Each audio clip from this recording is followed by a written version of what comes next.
Eh bien, bonjour à tous. Bonjour Olek. Oui, bonjour Pierre. Donc, bienvenue à tous pour Bonjour à ce, tous.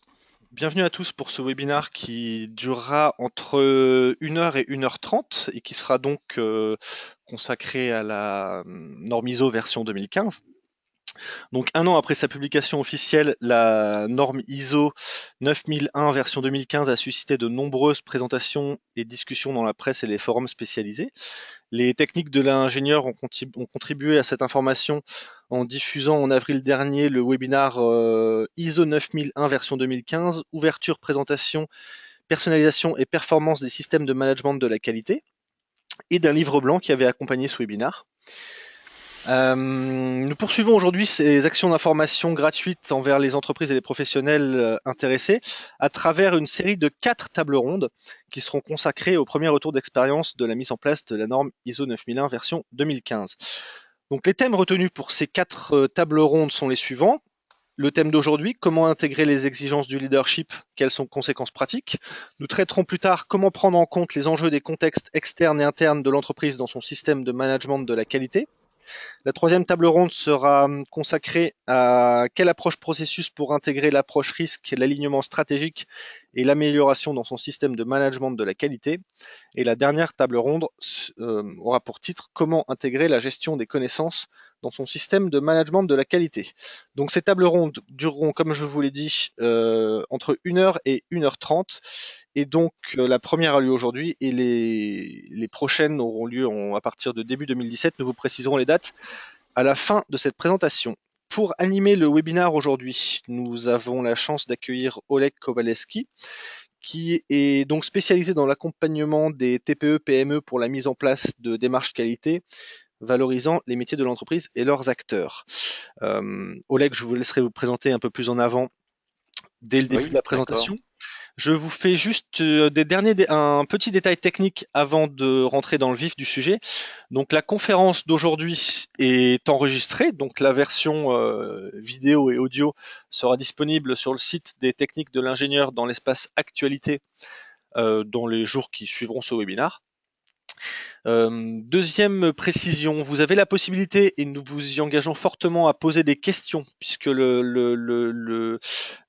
va revenir dessous, mais le déroulé de cette présentation va durer environ un peu moins d'une demi-heure, et après nous laisserons un long temps pour les questions et pour débattre un petit peu de toutes ces notions autour de l'ISO.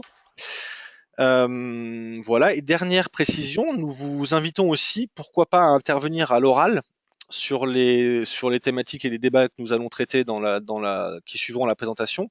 Donc ceux qui veulent intervenir à l'oral, ceux qui veulent poser des questions, c'est le même principe. Vous allez dans le petit encart questions qui est sur votre panneau de configuration GoToWebinar et soit vous me posez votre question, soit vous me dites que vous voulez intervenir à l'oral et je gérerai avec vous dans ce panneau de configuration. Voilà, donc on va vous rappeler ça. Olek, on va commencer. Je vous Hmm. laisse peut-être Oui, préciser d'accord. votre présentation Oui, et puis c'est parti. très bien. Donc, bonjour à tous. Donc, je prends la parole derrière Pierre. Pierre et moi, on est les principaux animateurs de ce webinaire. Là, je le fais sous l'égide, vous le voyez en haut sur l'écran, Performance Qualité TPE PME. Donc c'est un groupement de consultants que j'anime et qui a vocation à développer les démarches qualité dans les petites et moyennes entreprises ou moyennes organisations aussi, associations, voire même services publics. Ça nous arrive aussi de travailler dans des collectivités, donc des structures à taille humaine, on pourrait dire. Donc j'ai indiqué un certain nombre de soutiens qui étaient inscrits. Je ne sais pas s'ils sont là. S'ils sont là, je les salue, comme tous les autres. Mais bon, donc Daniela Curea est peut-être là en participant. Sylvie Henry est inscrite également. Isabelle Ménil-Jouvenel, Frédéric Bélanger. Et j'ai vu également Carole Pierron qui s'était inscrite et qui, elle, participe, n'est pas une consultante, mais participe au titre d'auteur pour Technique de l'ingénieur. C'est une autre collaboration, un autre groupement que j'anime également, pour mettre à jour, publier et mettre à jour des fiches techniques dans un recueil qui s'appelle Piloter et animer la qualité. Donc ces tables rondes, c'est un format un petit peu nouveau. Ce qu'on a voulu, c'est éviter la présentation descendante relativement longue et puis juste laisser un petit peu de temps pour les questions. On a un petit peu inversé la proportion. Donc on a choisi 4 thèmes de la version ISO 9001-2015 qui peuvent paraître, qui sont nouveaux en tous les cas, ou dans lesquels il y a des nouveautés. Et la structure de ce webinaire, c'est un quart d'heure, 20 minutes à peu près pour planter le décor. Donc je vais présenter ma vision ou en synthèse ce que l'on peut les problématiques ou les exigences qui sont soulevées sur aujourd'hui le leadership. Et puis ensuite on aura trois moments de discussion sur on fera un zoom sur 3 aspects de ce leadership.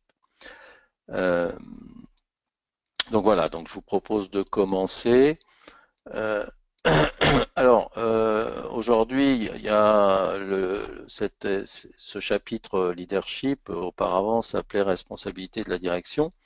Donc, ce que je fais, et ce que je fais avec vous, ce que je partage aujourd'hui avec vous, ce que je fais régulièrement dans mes présentations. Attendez, je vais supprimer, je vais bouger le panneau parce qu'il me dérange pour bien voir. Voilà. Donc c'est de faire une comparaison finalement entre les exigences depuis la version 87 de l'ISO 9001 jusqu'à la version actuelle. Donc on voit déjà en termes de volume que toutes les exigences relatives à la responsabilité de la direction ont plutôt augmenté. Donc on demande plus aujourd'hui aux dirigeants qu'on leur demandait dans les versions antérieures. Et par exemple, alors ce qui est intéressant, c'est les nouveautés apparaissent en rouge dans cette colonne, donc la colonne à droite. On voit par exemple que on demande à la direction, enfin la version 2015 demande à la direction qu'elle prenne l'entière responsabilité de l'efficacité du système de management de la qualité. Du coup, c'est en lien avec la suppression aussi de l'exigence de représentants de la direction. Voilà, donc c'est une responsabilité nouvelle qui est affectée aux dirigeants. La notion de soutien à la stratégie aussi, la politique qualité qui est un soutien à la stratégie, c'est quelque chose qui apparaît dans la version 2015 et qu'on n'avait pas forcément dans les autres versions. Alors,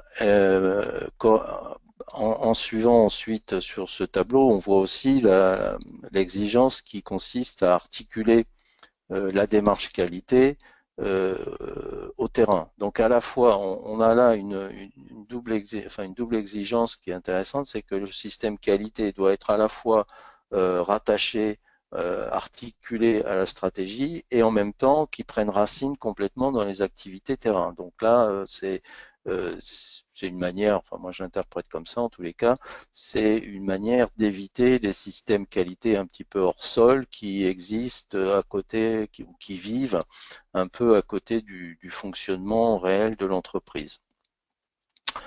On voit aussi au niveau du leadership et donc de la responsabilité de la direction cette exigence qui consiste à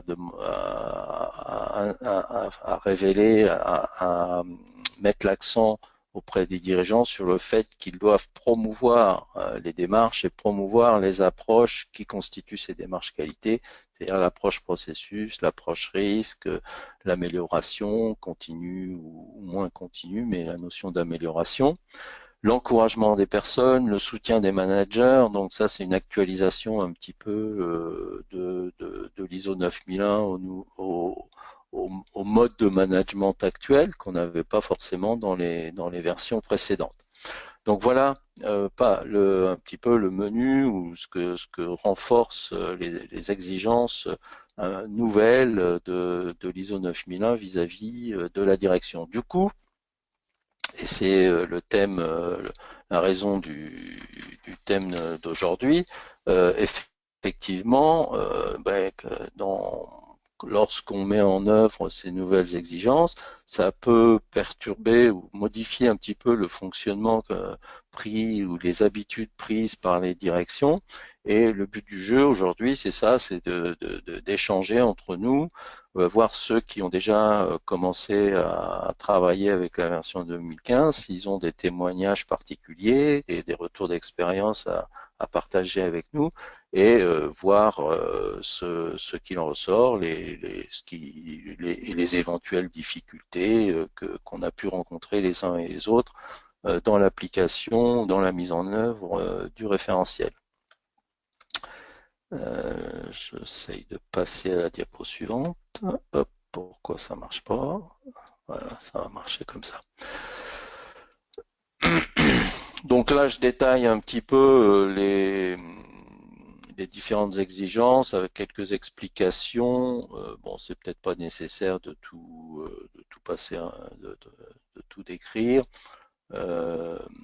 Ce qui, je vous laisse lire rapidement. Hein. Donc c'est surtout une planche dont je me sers en formation pour expliquer. Bon, la première donne les objectifs, celle-là donne un peu les moyens. Comment, par exemple, pour la responsabilité, bon, on utilise les organigrammes, les fiches de fonction, les fiches de poste. Donc le fait, l'avant-dernière, le fait de responsabiliser la ligne managériale par la délégation, en incitant chaque responsable de secteur à prendre en charge aussi le pilotage de la démarche qualité, etc., etc. Donc, il est plus intéressant peut-être de mettre aussi l'accent sur un autre aspect de ce chapitre sur le leadership que je nomme l'ancrage stratégique. Hein. Tout à l'heure, on a vu la politique qualité qui doit être là en soutien, donc c'est repris ici, en soutien à la stratégie. Et la notion même de leadership entraîne, pour ceux qui ont lu l'ISO 9000, il y a la notion d'alignement des processus, des ressources sur la stratégie, donc cette notion d'ancrage. Donc on voit par comparaison avec les précédentes versions aussi que ça a été largement renforcé. Auparavant, il y avait juste la mention, le SMQ découle d'une décision stratégique, ce qui ne voulait pas dire clairement que le SMQ devait soutenir et comment dire, qu'il devait y avoir un déploiement stratégie, enfin un alignement, pardon, je cherchais le terme, un alignement du SMQ par rapport à la stratégie. Hein. C'était une notion un petit peu différente, alors qu'aujourd'hui, on est plus dans cette logique-là. Alors, je le reprends, voilà, également quelques exemples. Alors, bon, cet ancrage stratégique se rattache aussi à une partie qui est en amont dans l'ISO 9001, qui est la question du contexte. Hein, mais si on rejoint, si on regarde le chapitre 4 avec la compréhension du contexte et le chapitre 5, le leadership, on voit bien se greffer cette notion d'alignement et d'ancrage, comme je le représente dans ce dessin-là, où on voit l'entreprise, le bleu un peu plus soutenu, et donc son contexte direct et le contexte un peu plus éloigné, et les flèches qui présentent depuis la stratégie, en passant par la politique et le SMQ avec ses résultats attendus. L'idée dans laquelle nous engage l'ISO 9001, c'est justement cet alignement. Alors la stratégie là apparaît en jaune. Et c'est une des questions justement dans ces chapitres 4 ou 5 et donc de leadership, c'est quelle place va avoir cette notion de stratégie dans le SMQ. Est-ce que c'est une donnée d'entrée? Est-ce que ça fait un peu partie quand même aussi du SMQ? Bon voilà, on en discutera un petit peu.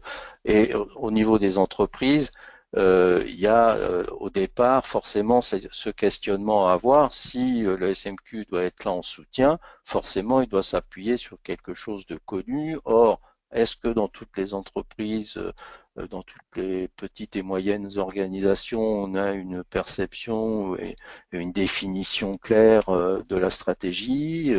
Ben, c'est pas forcément sûr. Est-ce que c'est partagé au niveau de la fonction qualité? C'est pas non plus tout à fait certain. Voilà, ça fait partie des questions et des sujets qui doivent être débattus. Donc, ce qui nous amène, j'espère que ouais, le timing est à peu près respecté, Oui. à ce premier échange, sur le rôle de la direction aujourd'hui dans le système de management de la qualité. Est-ce que effectivement c'est un nouveau rôle? Est-ce qu'on comment ça a été abordé? Comment on a pu sensibiliser les directions avec lesquelles on a travaillé, nos directions, à ces nouvelles exigences? Comment l'ont-ils pris et qu'est-ce qu'on a pu faire? Par quoi ça s'est traduit? Les résultats? Est-ce que les résultats sont effectivement positifs? Voilà le genre de choses que l'on pourrait échanger, si vous le voulez bien, euh, à ce moment-là de la présentation. Et ensuite, il y aura d'autres échanges prévus. Donc je vous laisse la parole. Si quelqu'un veut exprimer, témoigner sur ce nouveau rôle et comment il a été appréhendé par sa direction, c'est le moment de prendre la parole ou de poser des questions. Allez-y. Alors, en attendant peut-être que les gens commencent à poser des questions, on peut peut-être poser la première question du sondage pour, Ouais, je vous en prie, allez-y, Pierre. pour lancer un peu la machine, on va dire. Voilà. Alors, Alors, je sais pas si on l'a introduit, ces sondages. Bon, c'est effectivement ça va permettre de rebondir. Donc là, vous allez avoir la main directement par rapport à une question qui va être posée.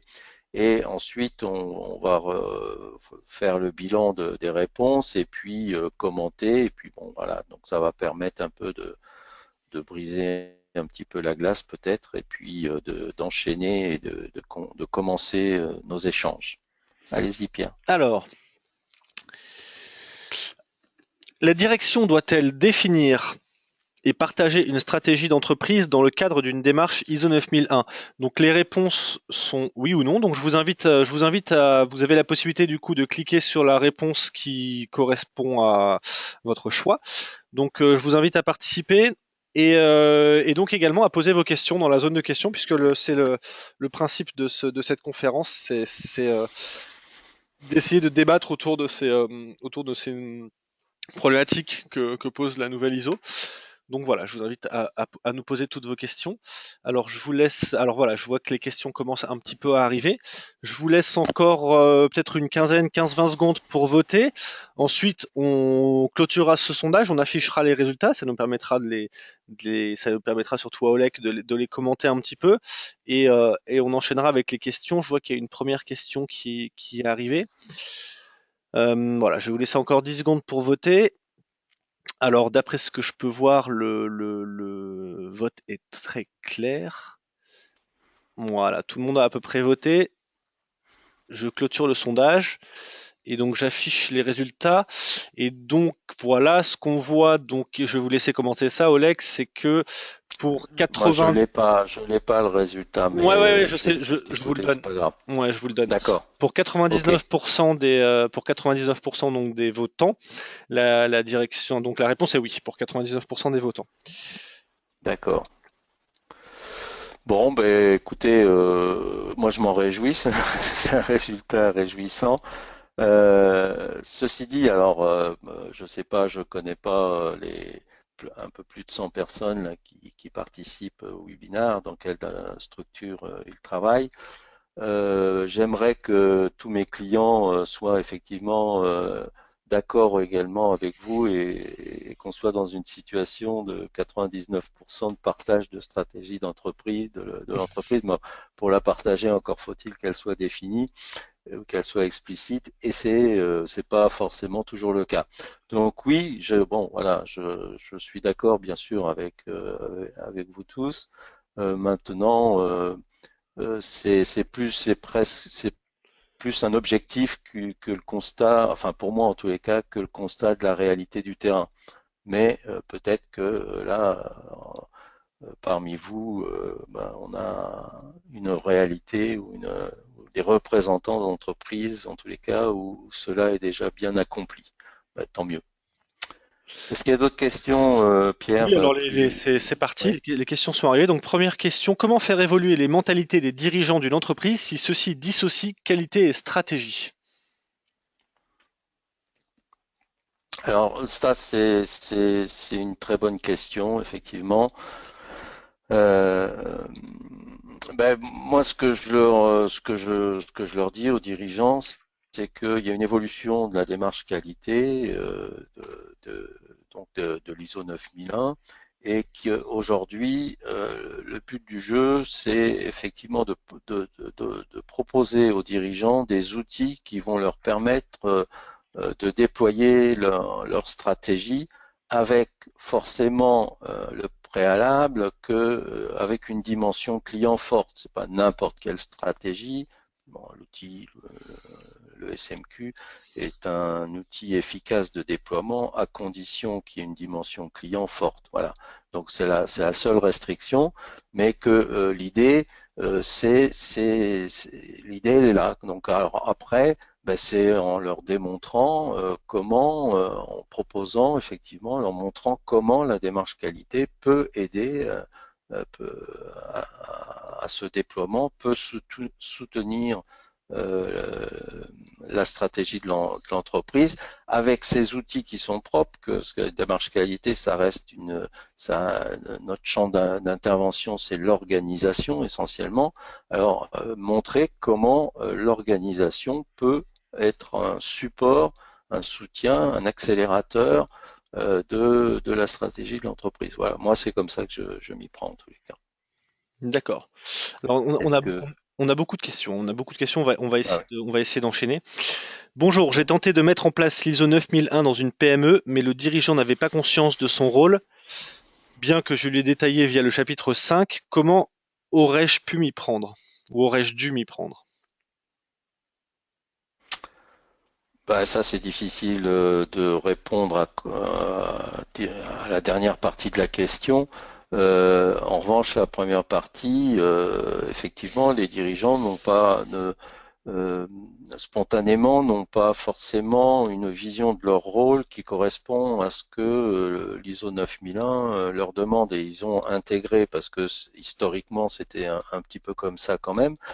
Ils ont intégré le fait que le dirigeant donne l'impulsion, voilà, c'est lui qui décide parce que il pense que ça peut être bénéfique pour l'entreprise, ça peut avoir au niveau de l'image de marque par exemple, au niveau de l'impact auprès de la clientèle. Donc il décide qu'on va mettre en place une démarche qualité, il délègue ce projet comme il a l'habitude de déléguer d'autres projets.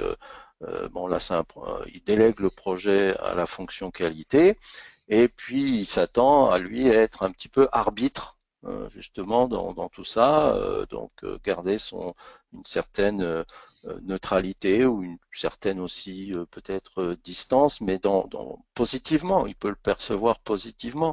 Alors qu'aujourd'hui, finalement, le message qui est passé, c'est de dire non, tenez, c'est vous qui avez les rênes. Alors qu'avant, il donnait les rênes à la fonction qualité, et aujourd'hui, l'ISO lui dit c'est vous qui avez les rênes. Et ça, il s'y attendait pas, il n'est pas préparé à cela. Et je peux comprendre, hein, je me mets à la place de ceux qui réagissent comme ça, je peux comprendre qu'effectivement, ça lui pose question. Voilà. Donc, j'ai pas forcément répondu à la totalité de la question, mais je peux pas y répondre parce que après tout dépend de l'entreprise, tout dépend de la personnalité du dirigeant, tout dépend aussi de celui qui pose la question. Je peux pas dire, il n'y a pas une seule façon, une bonne façon de s'y prendre. Il y a mille et une façons. Le tout est de bien expliquer, de bien faire comprendre les raisons pour lesquelles l'ISO 9001 a demandé à ce que ce soit le dirigeant qui prenne les rênes. Et la raison fondamentale, c'est que la stratégie, c'est lui qui l'a définie. Et si le SMQ, c'est un outil de déploiement de la stratégie, ben voilà, c'est lui ça paraît normal qu'il façonne, qu'il règle, qu'il fasse les réglages, qu'il ait la main sur les réglages à faire ou les décisions à prendre concernant le système qualité. D'accord. Alors justement, sur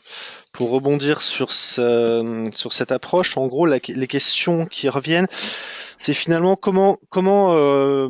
termes de SMQ, comment le SMQ peut soutenir la stratégie de manière concrète. Et complément de question, peut-on mettre en place un SMQ sans la partie entre guillemets engagement de la direction?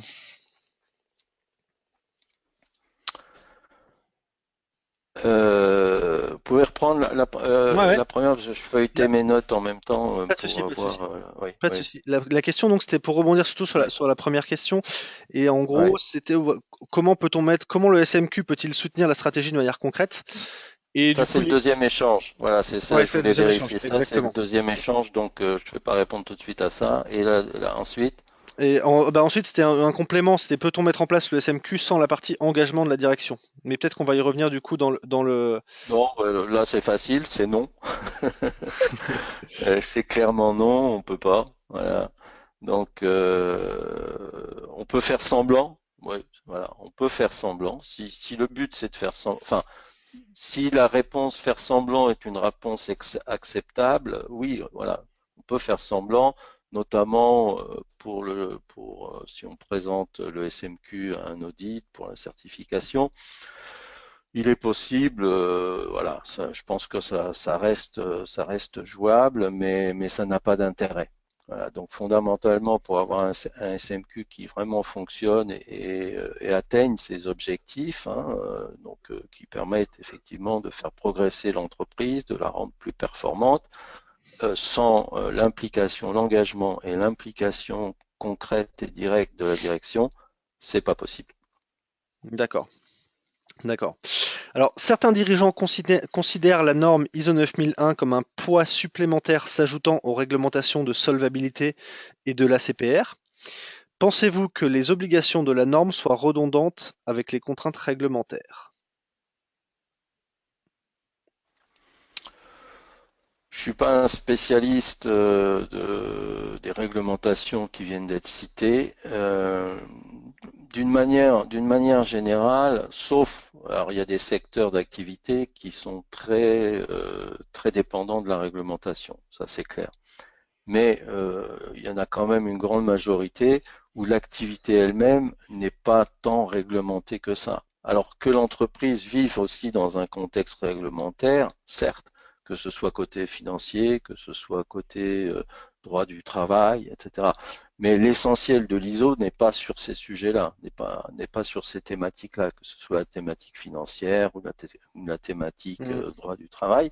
L'essentiel de l'ISO est sur la création de valeur pour le client. Et là, en général, les entreprises ont toute l'attitude pour être inventives, créatives et apporter des solutions qui vont satisfaire les clients.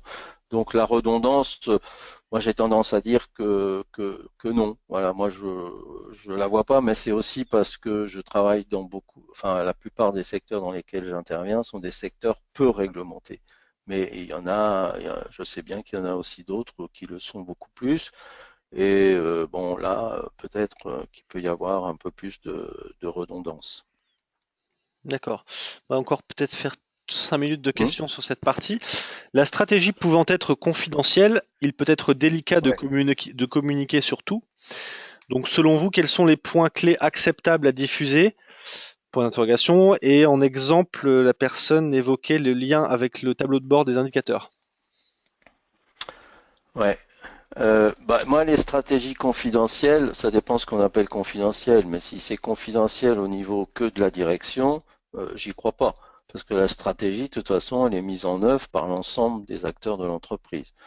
Donc si on dit confidentiel au niveau de l'entreprise, oui, d'accord, mais bon, là, le SMQ, on est bien au niveau de l'entreprise, donc il n'y a pas de raison.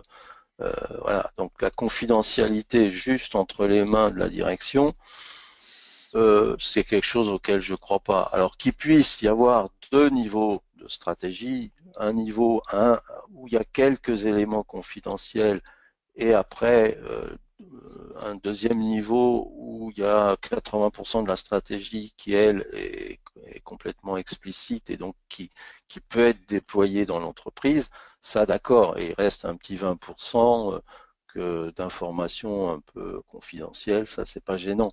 Mais on peut pas, ça peut pas être 100% confidentiel, sinon moi je vois pas comment on peut le déployer dans l'entreprise. Hmm, ok. Quels sont les outils? Existe-t-il des outils et quels sont-ils pour mesurer l'engagement de la direction dans ces démarches?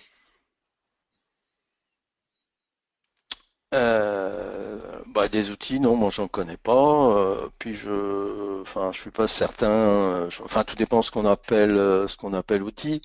Mais pour moi, la mesure de l'engagement de la direction, c'est sa participation, et notamment dans ce que j'appelle les instances de pilotage et de décision. C'est-à-dire que un système qualité vit des éléments qu'on a définis, par exemple les processus, les contrôles, enfin toutes les dispositions qualité, mais la vie de l'entreprise génère des données et ces données, on passe notre temps à analyser les données, à faire des bilans et à prendre des décisions. Donc, et ça, c'est le moteur du pilotage. C'est les décisions qu'on prend suite à la collecte et à l'analyse des données. Donc, lorsque la direction participe à ces prises de décision, organise des réunions quand il y a des problèmes, etc., etc., c'est comme ça qu'on voit son implication. Si elle participe pas, si elle s'intéresse pas au sujet et si elle n'est pas acteur dans le pilotage et la prise de décision, ben forcément, là, ça marchera moins bien. Ok. Alors il y avait une question complémentaire qui Oui, peut peut-être être intéressante. Je la pose maintenant parce on va bientôt mm, clôturer cette partie. Mais il y avait ouais, une personne qui demandait si les personnes qui ont répondu non au sondage, qui sont pas nombreuses, mais elles existent, ouais. pourraient peut-être expliquer dans la zone question bah, les raisons de ce choix. C'est vrai que ça pourrait être intéressant. En attendant, pour voir s'il y a des personnes qui ont répondu non veulent Oui, témoigner, je vais peut-être vous poser encore euh, deux questions sur ça. Donc, le mm. responsable qualité n'est plus utile, entre guillemets, dans le SMQ, ou en tout cas, il n'est plus délégué par la direction. Quelle peut être sa place désormais? Je pense que bon, ce que l'ISO a supprimé, c'est l'exigence de nomination d'un représentant de la direction. Mais les tâches habituellement dévolues à ce représentant de la direction sont toujours dans l'ISO. Le fait de rendre compte, de collecter, d'animer, de sensibiliser. Et il est bien clair que tout ça va pas forcément être pris en charge directement par la direction. Dans les structures un peu importantes, c'est évident que la direction ne va pas pouvoir faire ça. Ce n'est envisageable que dans les toutes petites structures. Mais bon, voilà, dans les structures, dès qu'il y a une structure moyenne, forcément, il y aura besoin d'un relais. Alors, ça sera peut-être une fonction, peut-être que l'appellation responsable qualité euh, disparaîtra ou en tous les cas s'amenuisera au fil du temps et on parlera davantage de coordinateur, d'animateur qualité. Mais c'est l'animation et puis la force de proposition aussi. Tout à l'heure, on va parler de l'alignement, les outils, comment aligner, stratégie, etc. Ça va pas se faire tout seul. Hein. Il va bien falloir que quelqu'un fasse des propositions dans l'entreprise. Et je pense que la fonction qualité est bien placée pour acquérir ou développer ses compétences organisationnelles de manière à proposer des dispositions, des outils, une trame d'organisation, une méthode d'organisation qui va favoriser cet alignement. Voilà. Donc moi je m'inquiète pas sur le devenir des fonctions qualité dans la plupart des entreprises.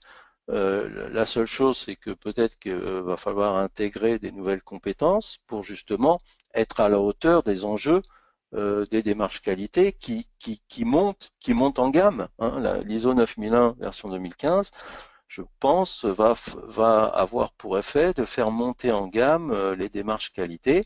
Et du coup, la fonction qualité aussi va devoir probablement monter en gamme et en compétences. D'accord. Dernière question. Dernière Oui. question sur cette partie. La stratégie doit-elle être définie au niveau global de l'entreprise ou bien au niveau de la business unit qui souhaite mettre en place le SMQ? Bah ça suppose déjà que on parle d'une grosse entreprise là. C'est vrai. Je vais utiliser mon joker là. Je sais pas combien j'ai le droit de joker. Là, j'ai Un par bien envie service. d'utiliser mon joker. Bon, je l'ai dit en préambule, hein, voilà, mon terrain de jeu, c'est les petites et moyennes organisations aujourd'hui. Ça fait déjà 10, 15 ans, voire, enfin, ça fait 20 ans que je suis consultant, ça fait pratiquement 20 ans que je travaille dans ce type d'organisme.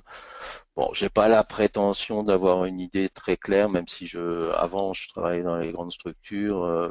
Bon, j'ai perdu un peu le fil. Je me sens pas forcément autorisé à apporter un éclairage particulier là-dessus. Je comprends bien qu'il y a les business units, il y a le siège. La stratégie entre les deux, elle doit probablement être en cohérence, sinon ça me paraît difficile. Donc si l'entité en question qui pose la question, enfin l'entité pour laquelle se pose la question appartient à une business unit donnée, je pense que ça sera d'abord la stratégie de la business unit qui elle-même s'inscrit dans la stratégie du groupe. Mais bon voilà, c'est de la pure déduction de ma part et j'ai pas d'expérience ni de retour d'expérience particulier pour ces configurations-là. Je suis désolé. D'accord. Alors peut-être que on va juste clôturer cette partie par, Ouais, par une remarque, qui n'est pas forcément une question, qui est une remarque, ouais. mais qui est assez intéressante pour répondre à cette question. Donc sur le nouveau rôle de la direction, le responsable qualité est plus utile que jamais. Il est l'accompagnateur de la direction et des pilotes de processus, et pilotage des processus, pardon. Par contre, il va devoir trouver un équilibre avec ses nouvelles fonctions. Voilà, c'était une remarque comme ça. Il y en a beaucoup d'autres. Peut-être qu'on les Mm. gardera pour la fin des échanges. Ouais, On d'accord. va enchaîner directement avec le deuxième échange pour pas se laisser déborder par le temps.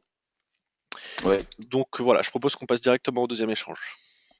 Voilà. Alors le deuxième échange porte justement sur une question là, qui a été posée juste avant, concrète, c'est-à-dire bon voilà, ok, on veut aligner le SMQ articuler le SMQ à la stratégie qui servent d'outil de déploiement, mais comment faire? Voilà. Donc et là j'ai repris une phrase de l'ISO 9001, de l'ISO 9000 pardon, qui définit le leadership et il y a la rubrique fondement du leadership et dans cette rubrique-là, il est indiqué clairement la notion d'alignement de la stratégie avec les politiques, avec les processus et les ressources afin d'atteindre les objectifs. Donc la question, c'est comment faire pour cela. Alors pour alimenter la réflexion et la discussion, voilà, je vous livre moi ce que j'indique notamment lors de mes formations. Cet alignement et cet ancrage, je dis, il y a en gros trois grands moyens d'y arriver. Par la politique qualité, bon, le fait que la politique qualité, quand on la rédige, se réfère explicitement à la stratégie de l'entreprise et du coup là on donne les orientations stratégiques qui sont particulièrement déclinées ou prises en compte dans la politique. Donc c'est une manière d'articuler. Ensuite, il y a, alors les choses sont, c'est pas des ou, ça peut être des ou, mais ça peut être aussi des et. Donc par la politique et par la structure du SMQ et de ses processus, et là je rejoindrai un petit peu l'idée de business unit qui a été évoquée tout à l'heure, c'est-à-dire que la définition même des processus peut se faire de manière à faire apparaître les chaînes de valeur justement stratégiques ou les domaines d'activité stratégiques de l'entreprise, qui d'une certaine manière, ça peut être la notion de business unit. Alors moi, je le décline dans les petites et moyennes organisations. Quand effectivement, je m'aperçois souvent que les PME, par exemple, ont deux ou trois domaines d'activité particuliers. Voilà. Et du coup, ça m'invite à créer, à aligner les processus de l'entreprise par rapport à ces domaines d'activité. Parfois, ça peut être des lignes de produits spécifiques. Une entreprise qui fabrique en gros trois familles de produits. Voilà, on peut regrouper sa production dans trois familles. Donc, du coup, ça devient trois domaines d'activité spécifiques qui n'ont pas forcément la même rentabilité, qui n'ont pas forcément le même volume, qui n'ont pas forcément les mêmes temps de cycle. Et du coup, ça peut très bien servir de base à la définition des processus. Et puis dernier moyen, c'est les plans d'action classiques, plans d'action stratégiques. Parfois, les entreprises, pour déployer une stratégie, mettent en place des plans d'action stratégiques en en plus ou en complément du soutien que peuvent procurer les processus. Voilà. Voilà un petit peu les trois moyens concrets qui peuvent permettre et qui, alors, dans le dernier, par exemple, quel est l'apport de la qualité? L'apport de la qualité, c'est que des plans d'action, c'est l'outil phare de la qualité. Donc, le pilote qualité, la fonction qualité peut être un soutien méthodologique important justement dans le déploiement et le suivi de ces plans d'action stratégiques. Parce qu'une chose, c'est de les définir, une autre chose, c'est de les déployer, de les suivre et d'en vérifier l'avancement, etc. Et là, nous, enfin, la fonction qualité, c'est faire ça très bien, et elle peut être un soutien, elle peut apporter ce savoir-faire organisationnel auprès de ses collègues. Tout à l'heure, on parlait de la direction des pilotes, le fait que un nouveau positionnement, voilà, là, ça en est un exemple. On maîtrise un outil et on le met entre les mains de toute l'entreprise. Et moi, je suis souvent surpris de voir que des choses importantes sont décidées, mais pas forcément très bien suivies. Voilà. Parce que les personnes, les dirigeants, les managers n'ont pas forcément ne se sont pas appropriés des outils fiables de suivi de plan d'action tout simplement. Donc ça, c'est juste ces trois éléments pour engager la discussion. Donc voilà, je vous laisse faire part de vos questions.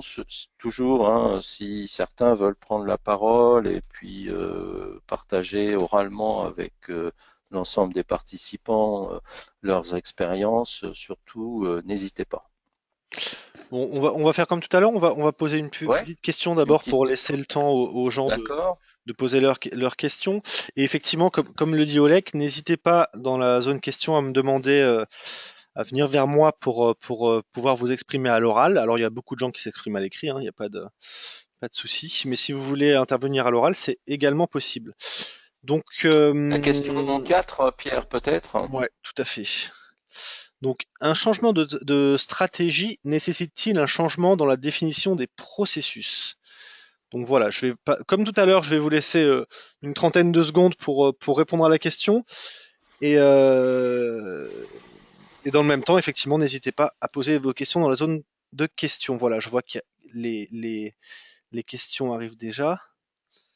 Alors peut-être en attendant, Oleg parle d'outils fiables de Oui. suivi de plans d'action. Pouvez-vous donner quelques exemples? Oui. Alors il y a sûrement des logiciels. Je suis pas spécialiste, hein, mais il y a sûrement des logiciels qui ont qui proposent ces fonctionnalités-là. C'est-à-dire que l'outil fiable, c'est-à-dire que bon, une action, c'est une tâche à réaliser avec un responsable et un délai. Donc voilà, et après il faut suivre ça, hein. Donc tant que le délai n'est pas abouti, ben la personne est voilà, l'action, c'est normal qu'elle ne soit pas réalisée. Et donc le suivi, c'est déjà s'assurer que à l'échéance prévue, l'action est réalisée. Et ensuite, une fois que l'action est réalisée, c'est s'assurer de ses effets, hein, les résultats. Est-ce que les résultats correspondent aux objectifs? Donc c'est la notion d'efficacité. Bah, si oui, tant mieux. Et puis sinon, sinon, qu'est-ce qu'on fait? Est-ce qu'il faut relancer une autre action, changer son fusil d'épaule, etc.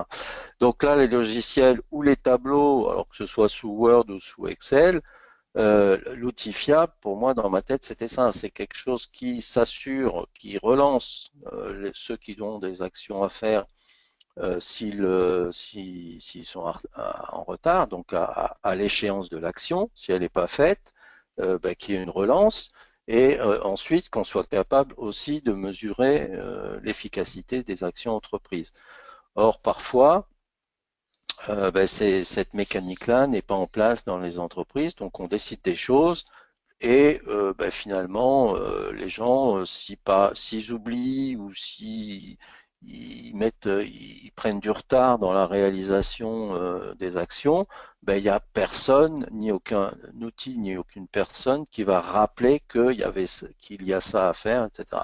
Alors c'est d'autant plus dommageable qu'il s'agit d'un plan stratégique. Alors un plan d'action stratégique. Alors on peut imaginer que effectivement la direction finisse par demander aux personnes de rendre des comptes et qu'on s'alerte sur la non-réalisation.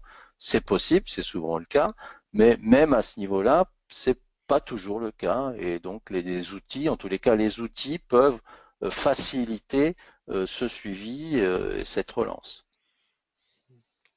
D'accord. On va clôturer le sondage et il y a des questions Oui, justement par rapport à ce sondage. Alors oui, je vous les mets maintenant. Difficile de oui, répondre à ce sondage car la réponse dépend du type de changement. Donc pour ma part, j'aurais tendance à répondre ni oui ni non. Donc je vais en profiter pour, d'accord. avant de commenter ça, juste fermer le sondage et vous indiquer les résultats. Alors c'est relativement serré entre guillemets. Donc un changement de stratégie nécessite-t-il un changement dans la définition des processus? Vous répondez à 48% oui, à 52% non. Donc comme l'illustre un peu la remarque de notre participant, c'est un voilà, c'est un les résultats sont C'est très partagé. homogènes. Ouais. Voilà, mais ça me va bien, hein, vous savez. Enfin, je l'ai pas dit, mais je suis normand d'adoption, donc c'est peut-être bien que oui, peut-être bien que non. Ça me va très bien, ça me va très bien. Mais voilà, la question a été, effectivement, je rejoins le commentaire qui a été fait. Ça dépend de quel changement, mais elle a été construite exprès comme ça, dans le sens où euh, ça fait référence aux moyens que j'ai indiqués dans le deuxième moyen là, de la planche qui est sur l'écran. Si les processus sont définis de manière très étroite euh, en, en lien avec les axes stratégiques, hein, donc qui finalement reproduisent les domaines d'activité stratégique. Forcément, si on change de domaine d'activité stratégique, on imagine bien que le processus va devoir changer aussi. En revanche, ça pose aussi la question, la question est là pour faire réfléchir aussi sur le fait que on peut imaginer les processus finalement sont plus euh, permanents. Enfin, c'est finalement des éléments ou des activités permanentes de l'entreprise des invariants, hein, un peu, bon, une entreprise de mécanique, elle a des processus mécaniques. Que la stratégie, ça soit de faire des robinets ou que ce soit de faire des bicyclettes, ça sera toujours de la mécanique et les processus n'ont pas forcément vocation à changer, hein. Il y aura de la découpe, il y aura du pliage, il y aura du soudage, on aura toujours les mêmes activités. Voilà. Donc, les deux sont possibles, hein, et ceux qui ont répondu enfin les réponses traduisent bien ces deux possibilités. Je pense qu'il n'y a pas qu'une seule façon de faire. On peut définir et construire l'approche processus directement calée euh, sur les orientations stratégiques, sur les axes stratégiques et sur les lignes de produits stratégiques de l'entreprise, ou on peut avoir une approche un peu plus métier finalement, où les processus sont les savoir-faire principaux et éternels enfin éternels entre guillemets de l'entreprise, capables de déployer, de décliner différentes stratégies, différents types de produits, différents positionnements de produits. Voilà. Les deux sont possibles. Je sais que les deux approches existent. Moi, je suis plus favorable à la première, hein, celle qui aligne les processus sur les domaines d'activité. Mais je pense qu'il y a différentes façons de faire. C'est indéniable. Et cette question était là justement pour introduire ces différentes possibilités. D'accord. Pierre. Question suivante. Ma Ouais, direction met en place. ouais. J'entends pas là, Pierre. Pardon, c'est mieux là? Ma, Ouais. ma direction met en place des plans d'action pertinents. Cependant, trop de confidentialité bloque le suivi et finalement les objectifs ne sont pas atteints ou dans l'ensemble mal. Et l'ensemble du personnel n'est pas impliqué dans le SMQ. Comment faire comprendre que trop de confidentialité bloque les plans d'action? Ouais, ouais, effectivement, je peux comprendre ça et je l'ai vu aussi parfois. Euh, alors là, j'ai pas la réponse malheureusement parce que comment faire comprendre à la direction, le faire lever cette confidentialité, c'est pas facile. Parce que s'ils l'ont mise, c'est qu'ils pensent qu'elle est vraiment essentielle, qu'ils veulent, voilà, et c'est euh, c'est une vision. Enfin, ça me paraît en général les endroits où les directions ont cette vision-là des choses, c'est vraiment ancré profondément chez eux et ils ont bonnes ou mauvaises, ils ont des raisons puissantes pour cela et qui peuvent être différentes dans certains cas. Ça peut tout dépend aussi de la relation qu'ils ont avec leur personnel. Des fois, la relation peut être dégradée, auquel cas, forcément, il y a des informations qu'ils veulent pas divulguer. Bon, voilà. Donc, ça va dépendre vraiment des situations. Et alors, voilà, ma réponse, c'est que malheureusement, souvent, c'est un frein qui est puissant, donc c'est difficile de le lever quand ce frein existe. Ça, c'est ce que j'ai constaté. La personne, en l'occurrence, nous précise qu'elle est référente qualité et qu'elle a souvent l'impression que la direction a peur en gros, de perdre sa place de direction.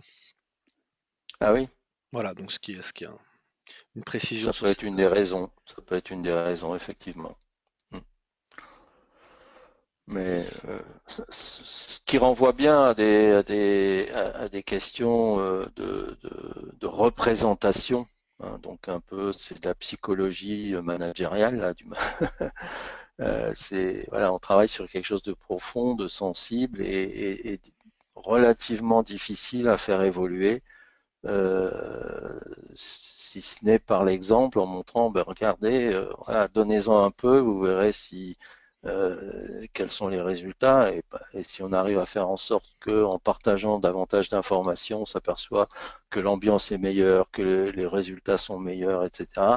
Ça va inciter les directions à évoluer. Mais à part comme ça en y allant pas à pas, par petites touches, je vois pas comment on peut changer les représentations, quoi. C'est difficile par un simple exposé c'est forcément par l'expérience, je pense. Hmm. Il y a beaucoup de remarques là-dessus, hein. Il y a vraiment beaucoup de remarques Mm. sur le problème entre effectivement vision de la direction et démarche qualité. Il y a quelqu'un qui nous fait remarquer que le leadership ne doit pas se confondre avec le management. Question suivante. La politique qualité doit-elle exprimer tous les axes stratégiques ou seulement ceux qui sont relatifs à la prise en compte des parties intéressées du SMQ? Euh, Bah, disons, le début de la question, c'est quoi? C'est la politique ou le SMQ doit. De, Vous pouvez de, reprendre la question? ouais, ouais, Oui. de nombreuses recherches prouvent qu'une stratégie. Non, pardon, c'est pas celle-ci. Euh, Pardon, la politique qualité doit-elle exprimer tous les axes stratégiques ou seulement ceux relatifs à la prise en compte des parties intéressées du SMQ? Ouais, donc c'était bien la politique au départ. Euh, bon, de toute façon, moi je dirais que le SMQ ne peut déployer que ce qui rentre dans son domaine d'application. Que la politique qualité présente ou rappelle l'ensemble des objectifs ou des orientations stratégiques, bah, ça mange pas de pain et ça ne nuit pas. Après, bien sûr, de toutes ces orientations, elle va surtout s'intéresser à celles qu'elle peut déployer dans le cadre de la démarche qualité, donc effectivement celles qui relèvent des parties intéressées du SMQ. Voilà. Mais si on en rappelle d'autres, c'est pas gênant. Et si on les omet, j'ai envie de dire que c'est pas forcément gênant non plus. D'accord. On va encore faire 3-4 minutes de questions. Ouais. Prochaine question, ne change-t-on pas au moins les indicateurs ou les objectifs du processus, même si la plus grande partie du processus ne change pas? Or, la mesure fait bien partie de la Attends, définition du j'ai pas processus. bien entendu. Vous êtes éloigné de votre micro, je crois. Pardon. Attendez, ouais. Ne, Ah, change- c'est mieux là. ne change-t-on pas au moins les indicateurs ou les objectifs de processus, même si la plus grande partie du processus ne change pas? Or, la mesure fait bien partie du Ah, processus, de la définition d'un processus. oui, ça c'est par rapport à la question posée, quoi. Ouais. Si effectivement les orientations stratégiques, alors même si le processus dans sa grande partie ne change pas, forcément, oui, on va être amené, probablement, il peut y avoir au moins une modification des objectifs. Et oui, c'est tout à fait, et c'est ça rejoint tout à fait le deuxième cas de figure où on définit des processus plus selon les métiers historiques de l'entreprise, et ces métiers sont mis à contribution de différentes façons selon les orientations stratégiques. Du coup, on change les objectifs et les indicateurs, notamment. Oui, oui. Dans le cas de figure, dans ce cas de figure-là, le levier d'action, c'est effectivement de changer les objectifs des processus en fonction des orientations stratégiques. Tout à fait, tout à fait. D'accord, bah, il est 11h30, on va peut-être passer à Oui. la troisième partie. Ok, ok. Donc la troisième partie, euh, voilà. Alors là, j'ai souhaité partager avec vous cette question-là. On a vu tout à l'heure qu'il y a une exigence nouvelle dans ce chapitre 5, leadership, qui demande que les exigences du SMQ soient intégrées dans les processus métiers de l'organisme. Bon.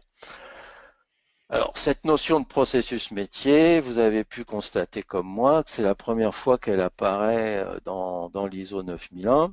Alors, qu'est-ce que ça veut dire? Est-ce qu'il y a derrière des nouvelles pratiques ou pas? Donc, ben, voilà, si parmi vous, il y a certaines personnes ont envie de partager un peu leur compréhension de cette exigence. Est-ce que processus métier, ça veut dire le terrain? Est-ce que c'est les processus de réalisation? Est-ce que c'est juste un rappel en disant bon ben écoutez, la qualité, faut qu'elle soit mise en œuvre par les opérationnels, voilà, tout simplement. Est-ce que c'est ça que ça veut dire? Est-ce que ça veut dire autre chose? et si oui, quoi? Voilà un petit peu l'échange proposé. On va poser la question 8 du coup. La question 8, oui, on peut, voilà, sous forme un petit peu provocatrice. Allons-y. Alors la question 8 donc, concerne les SMQ. Est-ce que les dispositions du SMQ qui ne concernent pas les processus métiers peuvent être considérées comme ayant une moindre importance? Alors je vous laisse le temps pour répondre, je vous repose la question rapidement. Est-ce que les dispositions du SMQ qui ne concernent pas les processus métiers peuvent être considérées comme ayant une moindre importance? Donc voilà, en même temps, je vous laisse bien sûr la possibilité de poser vos questions. On va vous laisser une trentaine de secondes pour répondre.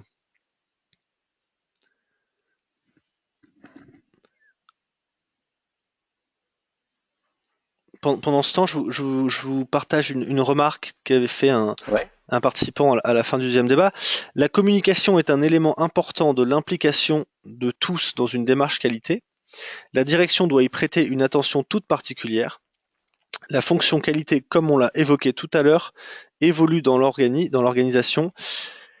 Elle est également un soutien et un relais. Les PME ne doivent pas avoir peur d'entrer dans des démarches qualité, car cela a un effet structurant. Alors, question pour le sondage, qu'entend-on par, oui, qu'entend-on par concrètement par processus métier? Ah, euh, qui sont constitutifs au métier de l'entreprise et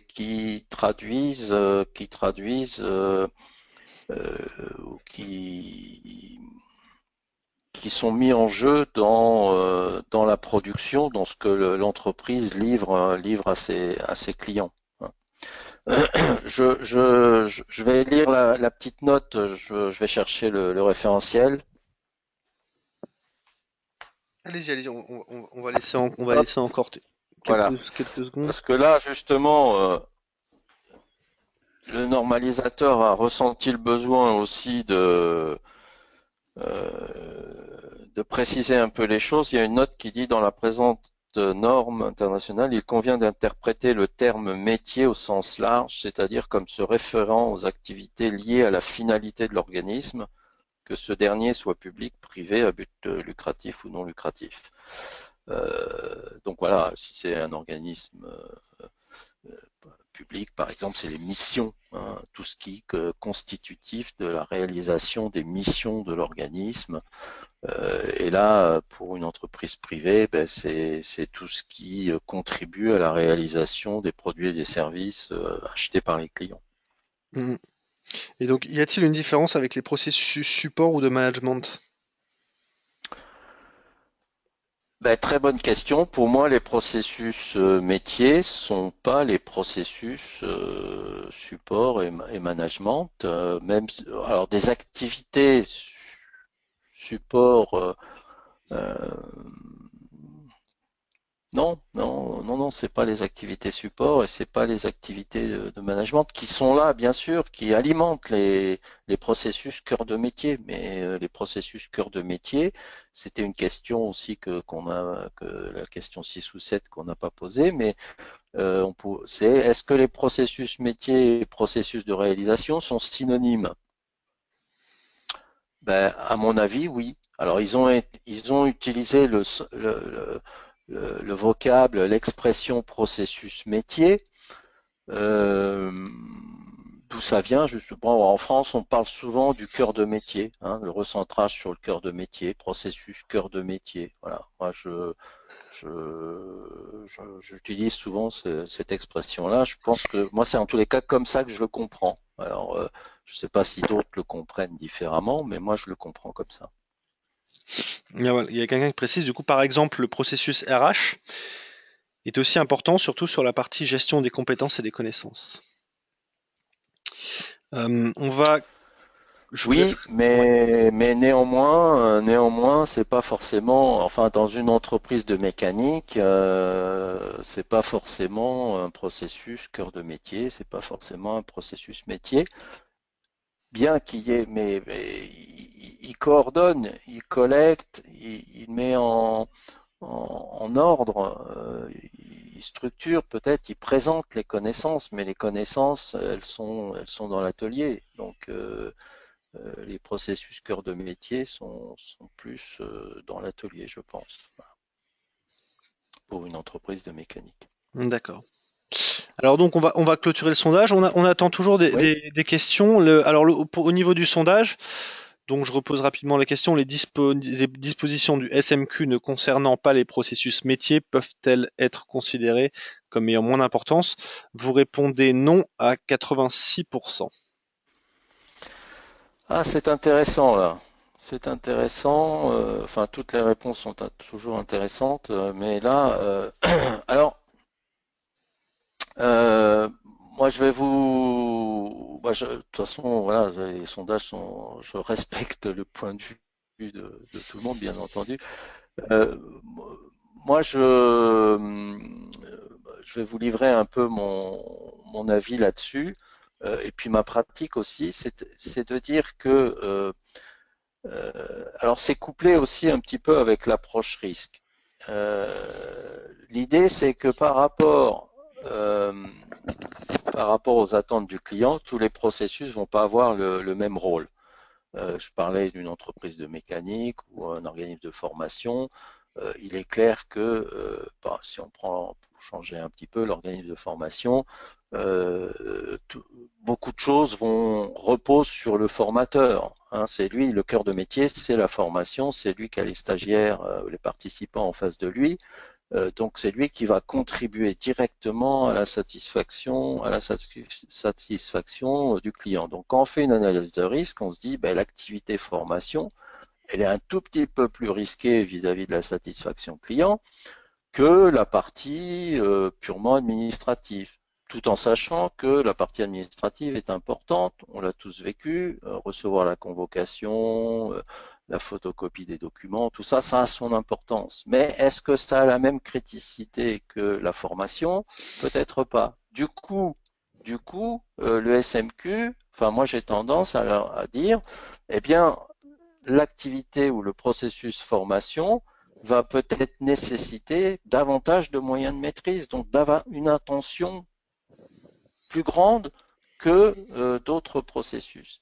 Et ce qui va un petit peu à l'encontre des habitudes qu'on a prises, qui consiste, une fois qu'on a défini les processus, d'homogénéiser et d'unifier, et ça partait d'un bon sentiment, je pense, d'unifier tous les moyens de maîtrise, tous les outils. Comme ça, tout le monde est à la même enseigne. Alors, c'est sympa, sauf que du coup, on peut, dans certains cas aussi, euh, surconsommer des ressources et déployer des ressources, et parfois on n'en récupère pas forcément tout le bénéfice. Donc, si on veut utiliser l'approche risque et opportunité, mais là, les deux, hein, risque-opportunité à fond, ça peut amener à hiérarchiser même si ça va un petit peu à l'encontre des habitudes et ça peut être critiquable sur certains aspects, mais on peut être amené à hiérarchiser certaines activités par rapport à d'autres. Enfin, moi j'en arrive à cette conclusion et je constate, je le mets en application dans les entreprises, je vois l'intérêt que ça a, le bénéfice que ça peut apporter. Je vois aussi les quelques réticences qui sont exprimées parce que derrière les activités, il y a des personnes et donc ça revient aussi à hiérarchiser certaines fonctions, certains savoir-faire, certaines connaissances par rapport à d'autres. Mais finalement, est-ce que c'est pas quand même une réalité? Voilà la question. Moi aujourd'hui, j'ai pas définitivement tranché, mais je pense que la question se pose. Voilà. Alors, donc les 86% qui ont répondu non, ben, c'est qu'effectivement, ils sont plus font partie de ceux qui ont de fortes réticences à vouloir à envisager la hiérarchie des activités, voire la hiérarchie des fonctions. Bon, voilà, je respecte, mais non. Néanmoins, la question, je la maintiens posée néanmoins. Voilà. D'accord. Alors, question assez longue. Par rapport aux nouvelles exigences de la version 2015 relative au management des connaissances et l'identification des risques opportunités, doivent-elles être intégrées à chaque processus ou un processus unique peut-il rassembler ces exigences? Alors, il y a un exemple, si vous voulez. Oui, Alors, moi j'aurais tendance à dire, enfin j'incite à l'intégrer dans chaque processus. Après, ça n'empêche pas d'en faire une synthèse, mais la source, elle est dans les processus. Voilà. Donc, si on veut en faire une synthèse, on peut toujours, mais de là à appeler cette synthèse lui-même un processus, je suis pas certain. Enfin, si j'ai bien compris la question, quoi. C'est pas. d'accord. Oui. Alors, dans tous les processus, les exigences du SMQ s'appliquent à la fonction du poste occupé. En effet, chaque maillon de la chaîne contribue à la satisfaction client. La finalité de chaque métier dans l'organisme est donc fondée et participe à l'atteinte des objectifs. Est-ce qu'on peut voir les choses comme ça?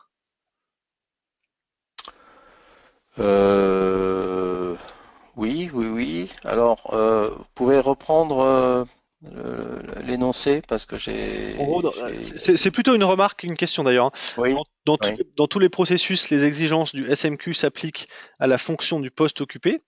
En effet, chaque Mm, maillon de la chaîne contribue à la satisfaction client. La finalité de mm. chaque métier dans l'organisme est fondée et participe à l'atteinte des objectifs. Oui. Alors, ce que je retiens de ce commentaire, c'est qu'effectivement, ça met en perspective, ou ça met en évidence ou en relief les liens entre les différents acteurs, les différents métiers de l'entreprise. Et donc la chaîne. Et effectivement, pour en renvoyer à l'échange, euh, alors est-ce que c'est ça qui est évoqué là, mais en tous les cas, ça me fait rebondir sur un autre aspect que moi je mets en pratique et que j'ai pas eu l'occasion là, d'évoquer, mais c'est d'insister beaucoup sur effectivement l'enchaînement, les liens entre les différentes activités, entre les différents métiers de l'entreprise, qui ces liens sont actifs justement dans les processus métiers. Et ça peut renvoyer au thème précédent qu'on a évoqué, de savoir dans les chaînes de valeur, hein, les chaînes de valeur des activités, les domaines d'activité stratégiques, ben justement, c'est travailler sur l'articulation et est une manière, bon, c'est connu dans certaines pratiques, hein, mais est une manière de rendre performante la chaîne globale, euh, plus peut-être parfois que de le sectionner par tronçon, que son tronçon on l'appelle processus ou qu'on l'appelle autrement, mais voilà, ce qui est important, c'est l'articulation et c'est l'efficacité globale des processus dans leur ensemble depuis l'entrée client jusqu'à la sortie client. Donc, et c'est le lien avec la question 9 que qu'on peut peut-être poser, je ne sais pas, à moins que vous en ayez d'autres, Pierre, et ça va un petit peu dans ce sens-là. Moi, il reste des questions, mais on a le temps de faire ce petit sondage, Oui. on va le faire, puis on terminera les Mmh. questions après. Donc la question 9. Est-ce que cette exigence peut être comprise comme une ouverture au BPM, Business Process Management, que vous connaissez tous? Voilà, on va vous laisser un peu de temps pour voter. On va laisser un peu de temps pour voter, et puis je vais vous poser une petite question pendant que les gens votent. Euh, voilà, nous avons dans notre système un processus de gestion des compétences. Notre périmètre de certification repose sur la contractualisation des partenariats de recherche avec les industriels qui sont instruits par des personnes ayant la fonction de responsable partenariat. Est-ce cohérent d'avoir un processus gestion des compétences dans ce cas-là? Vous voulez que je répète la question peut-être? Oui, si, oui, allez-y si vous voulez, oui. Nous avons dans notre système un processus de gestion des compétences. Notre Mhm, périmètre de certification repose sur la contractualisation des partenariats de recherche avec les industriels qui sont instruits par des personnes ayant la fonction de responsable partenariat. mhm. Est-ce cohérent d'avoir un processus gestion des compétences? Alors avant ça, Oleg, pardon, est-ce que vous pourriez expliquer la Ouais. notion de BPM parce que quelque chose qui revient, donc ça sera peut-être utile pour répondre au sondage. Euh, c'est une méthode de définition plus d'optimisation, de pilotage de processus. Voilà. Alors bon, après c'est difficile de rentrer dans les détails même de la méthode, mais là l'idée c'est justement dans la question le fait qu'on demande ce qu'est le BPM, ça veut dire aussi que le BPM n'est pas connu. Et ça me permet d'ouvrir vers, de faire un lien avec ce que je disais tout à l'heure sur l'ouverture et la montée en compétences des fonctions qualité, c'est-à-dire ce qui veut dire que il faut,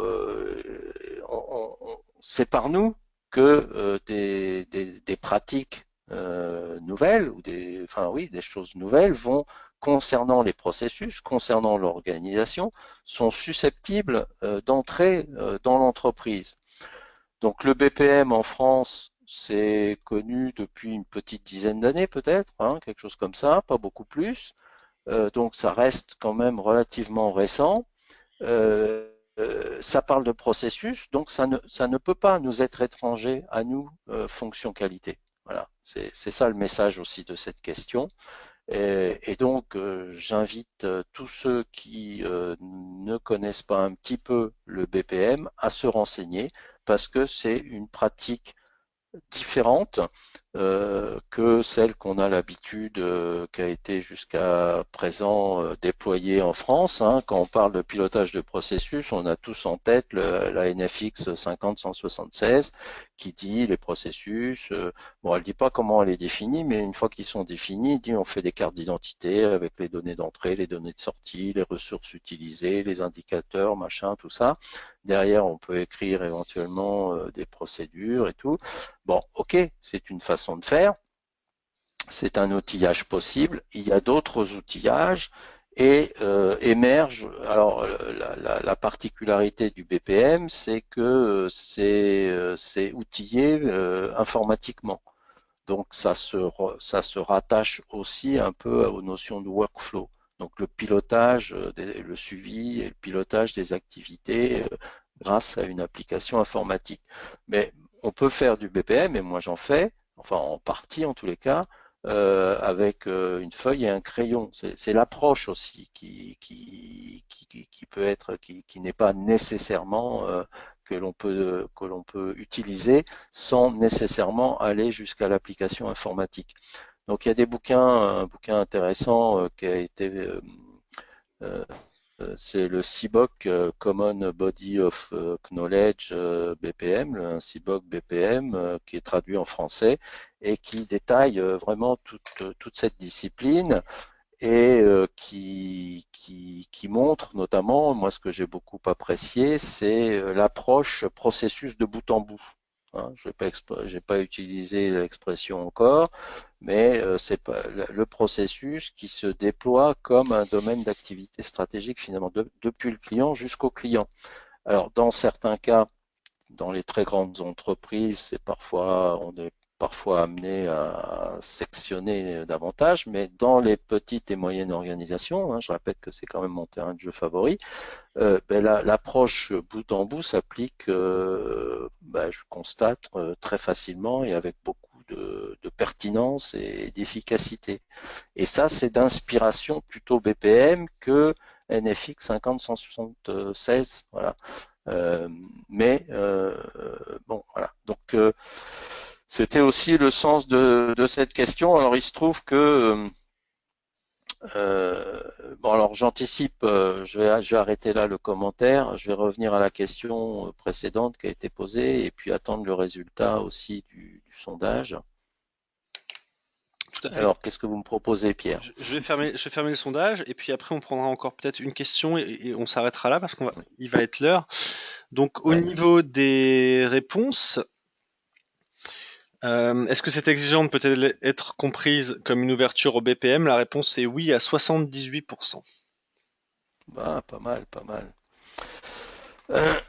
Alors, sans être tout à fait sûr de ce que je vais dire, mais comme j'ai suivi d'aussi près que je pouvais les débats qui ont eu lieu entre les différents pays en France dans l'élaboration du référentiel, enfin de la nouvelle version d'ISO 9001, à un moment donné, c'était une demande forte de la délégation US de mettre en avant cette question des processus métiers. Bon, ça, je l'ai entendu de la bouche des délégués français lors d'une conférence qu'ils avaient organisée à Paris, c'est sous l'égide de l'AFNOR. Hein. Donc voilà, c'est un élément en disant bon, ben, mettre, il le mettait un peu il le présentait un peu comme un élément de négociation entre une délégation et une autre, en disant que bon, ben, s'il y avait que ça pour leur faire plaisir, ça, c'est pas ça qu'allait être un frein à ce qu'on trouve un terrain d'entente. Hein.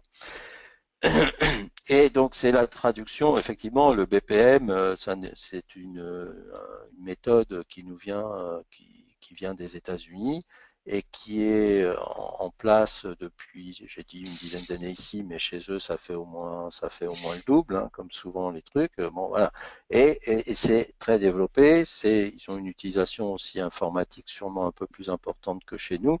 Et donc, il y a plus d'entreprises qui utilisent les logiciels permettant de déployer cela.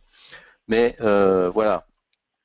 Donc, effectivement, il n'est pas impossible que dans la tête de la délégation américaine qui demandait à ce que on fasse un lien entre SMQ et processus métier, il y ait derrière l'ouverture vers enfin, la notion de BPM pour effectivement renforcer ce lien et légitimer l'approche BPM dans le cadre des SMQ qui est du coup peut d'une certaine manière s'interpréter aussi comme une une hiérarchisation des processus les uns par rapport aux autres, plus les processus métiers comme on le disait tout à l'heure, et peut-être dans une moindre mesure ou avec des outils peut-être moins perfectionnés ou sans chercher à utiliser en tous les cas les mêmes outils pour les processus support. Hein sachant que tout ce qui est management, ça relève du leadership et de la responsabilité de la direction, et c'est pris en compte dans d'autres exigences aussi que les seules exigences processus. Voilà. Donc voilà un petit peu la raison de cette question. C'est aussi un moyen de faire une petite parenthèse sur ces choses-là. Très bien. On va poser Ouais. une toute dernière question, un peu plus générale. Est-ce que alors attendez, j'essaie de transcrire ça. Est-ce que la version 2015 de l'ISO, elle devrait peut-être séduire les directions est-elle destinée à être considérée par les directions comme un outil de performance économique? Bah, moi, j'ai envie de dire oui. Moi, c'est comme ça que je le vends. C'est comme ça que je le vends, c'est comme ça que je le présente, en ajoutant toujours, moi je dis de performance, je m'arrête, performance globale. Donc, pardon, économique, mais aussi client. Donc, je n'omets jamais de rajouter, enfin, de rappeler que c'est un outil de performance, enfin, c'est orienté fortement client. Donc, on ne peut pas faire de la performance économique seul. Voilà, c'est ma seule restriction. Il y a d'autres outils. Celui qui veut faire que de l'argent, je pense qu'il a intérêt à mettre en place d'autres outils qu'un SMQ. Maintenant, celui qui veut gagner de l'argent et satisfaire les clients, bah, à ce moment-là, oui, le SMQ me paraît tout à fait adapté. D'accord, Olek. Eh ben, on va s'arrêter là pour cette table ronde. Euh, Ok. Oleg, je vous remercie. Oui. Bah, Est-ce que vous voulez conclure cette première table ronde? oui, je sais pas trop quoi dire en conclusion. Ça a été assez, enfin, éprouvant, c'est pas le terme, mais ça a été Intense. assez intense, oui, et difficile, en tous les cas de mon point de vue, parce que ça oblige, et vous avez vu, certaines fois, j'ai fait répéter. Bon, parce que voilà, c'est pas forcément évident de réagir au tac au tac. En essayant d'être à peu près pertinent. Voilà. Donc ça, c'est mon ressenti. Maintenant, je tiens à remercier. Je vois qu'on termine on est 100, donc il y a eu peu de gens peu de participants nous ont quittés. Donc merci à tous. Merci pour vos questions qui étaient très très pertinentes et parfois pointues et parfois bon voilà, j'avais pas forcément la réponse. Donc merci à vous. Sur le format global, moi, enfin, mon sentiment comme ça à chaud, c'est que c'est intéressant parce que ça permet de traiter plus de sujets, de faire des incises, voilà, de voir plus large une thématique que lors d'un simple exposé. Donc, je sais pas, il y aura peut-être vous faites un questionnaire, Pierre, de satisfaction derrière, non? Est-ce que les gens font un retour? Ben, ce qu'on va C'est pas faire en prévu? fait, c'est qu'on va on va envoyer, donc on va discuter là, juste après, on précisera les prochaines échéances pour les tables rondes, et je pense qu'on proposera dans l'invitation à ceux qui ont participé à celle-ci de nous donner leur avis et de nous préciser s'ils le ont envie des pistes d'amélioration pour que l'échange Oui, soit tout à fait, encore ouais. plus Voilà. interactif. Je pense que tous les participants se rendent bien compte que l'ISO 9001 c'est quelque chose de très transversal et que du coup effectivement c'est à peu près normal que vous ayez pas les réponses à toutes les questions, mais bon, c'est un peu le jeu aussi. Vous avez enfin entre guillemets vous avez pris des risques en fait en proposant ce format, puisqu'on a fait 1h10 de débat, donc Mm. sans aucune préparation, donc vous avez répondu à une quarantaine de questions, donc voilà, Ah oui, quand même. D'accord. vous avez fait une belle Enfin voilà, performance. donc voilà, moi je pense que, enfin, ça m'a donné envie de continuer et donc j'attends avec impatience les prochaines tables rondes. Voilà ma conclusion. Très bien. Et donc, Merci alors, à tous. on va conclure là-dessus. Je vous précise deux, trois petites infos avant de nous quitter. La prochaine table ronde donc aura lieu en janvier. J'ai pas la date sous les yeux. Si, j'ai la date sous les yeux. Le mardi 24 janvier. Voilà, inscription à 10h30 le mardi 24 janvier. Comment prendre en compte les enjeux des contextes externes et internes de l'entreprise dans son système de management de la qualité. Voilà, et pour répondre à toutes les questions que j'ai en ce moment sur la zone question, le webinaire est enregistré. Vous aurez accès gratuitement à l'enregistrement vidéo et audio du webinar sur le site des techniques de l'ingénieur dans l'espace actualité. Voilà, on est mardi, donc le webinar sera disponible en ligne avant la fin de la semaine dans l'espace actualité du site des techniques de l'ingénieur. Voilà, donc merci à tout le monde. Nous allons vous renvoyer des invitations pour les 3 prochaines tables rondes si vous n'êtes pas encore inscrit, et nous vous laisserons la possibilité de nous faire des remarques et de nous proposer soit des questions en amont du webinaire, soit des pistes d'amélioration de ce format. Voilà, merci à tout le monde. Oleg, merci beaucoup. Merci à vous, Pierre. Et À bientôt. à bientôt. Je vous souhaite à tous un bon appétit et à bientôt pour un nouveau webinaire le 24 janvier. Au revoir. Au revoir. Bonne journée.